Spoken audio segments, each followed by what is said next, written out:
Still on this issue of disciplining, as a parent, can you make it intentional to ensure that your child knows, not you, your child should know that you love them. Once they know that you love them, they will do anything you tell them. How do you ensure that your child is well-mannered? We learned that in the previous topic.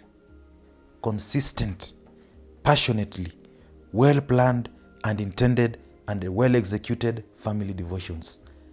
In the evening, in the morning. Very small sessions. Those are the things that makes the difference. So, disciplining a child does not begin with caning or beating them up or being tough. You know, when you become tough, people can get used to toughness. People get used to beatings. It just becomes part of their routine and it does nothing to their hearts. So as parents, how do you ensure that your child is well disciplined? Number one, be best of friends with your kid. As simple as that.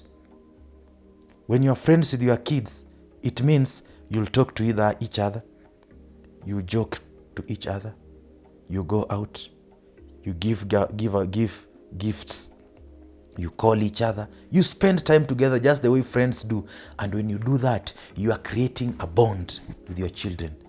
And that bond is very, very strong. When a person comes and tries to influence them away from the things that you have been talking and teaching them, they won't listen to it. Why? Because you as their parent, you are the number one friend.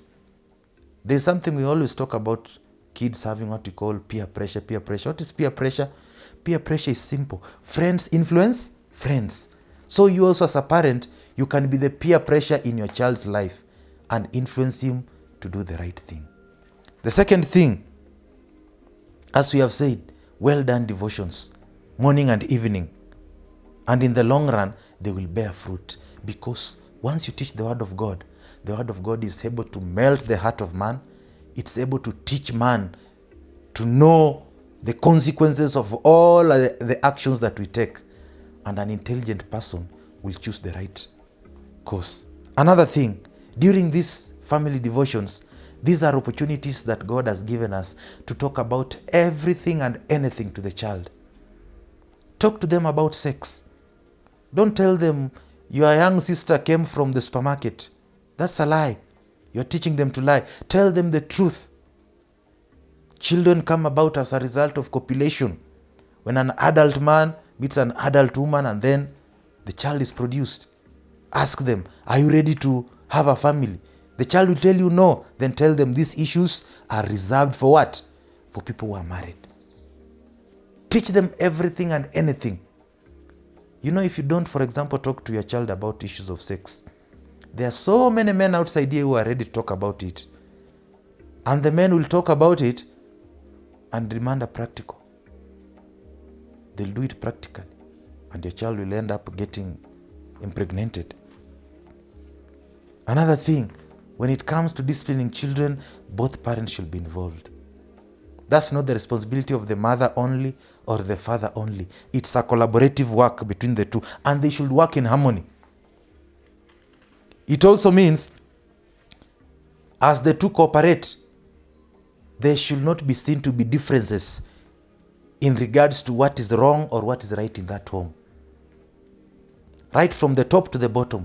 If something is wrong to this firstborn, it's the same thing should also be wrong to the secondborn and all across. There should not be a sense of favorism amongst the children that so and so does this is not warned about it, but when I do it, no, that should not be the case. Be uniform, be consistent in all these things. Another thing, make friends with your child. How do you make friends? We make friends like through simple activities like playing with your children. When you play with them, that's also part of bonding. They will listen to you. When you tell a child you have been playing with, and then you tell them a cigarette affects your health, they listen because they know a friend is talking. And friends mean well for us. The problem with most of us, we all just think about threats. And you know that's the way the devil works. The devil, if does not want what he gets, the next thing is persecution. Beating up people. Creating problems for people. No, that's not the way you should be doing.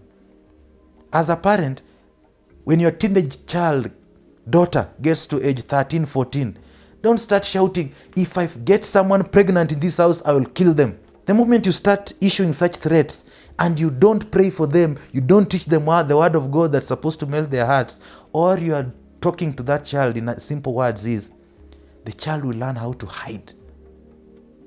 They will learn how to do their things in utmost secrecy. And when they get pregnant, they will know, if I go home, I'll get killed. What do they do? They run away from home. And then you start looking for the child, go report the police station, missing child. Then a few months later, you decide to bury an empty casket because your child is gone. 20 years later, when the child knows you are no longer strong enough to beat him or her, shows up with the grandchildren. What have you achieved? Nothing. Speak to your child.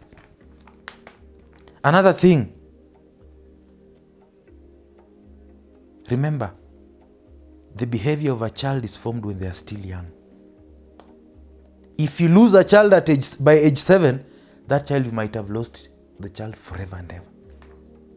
Speak to them right from when they are young. Remember, discipline actually begins in the womb. The mannerisms, the habits, the tendencies of the mother, the mother is having the child, they will be carried on to the child and so forth. So what you do in the formative years really determines the direction the life of that child will take. You remember the case of Jesus. By age 12, he was in the temple speaking with the elders about the word of God. The same can also apply to your child. If you read Luke 2:52, when Jesus was growing up, it gives us a summary of the life of Jesus. Grew up pleasing God, pleasing men. The same can be if we follow the word of God in matters of disciplining our children. Thank you so much.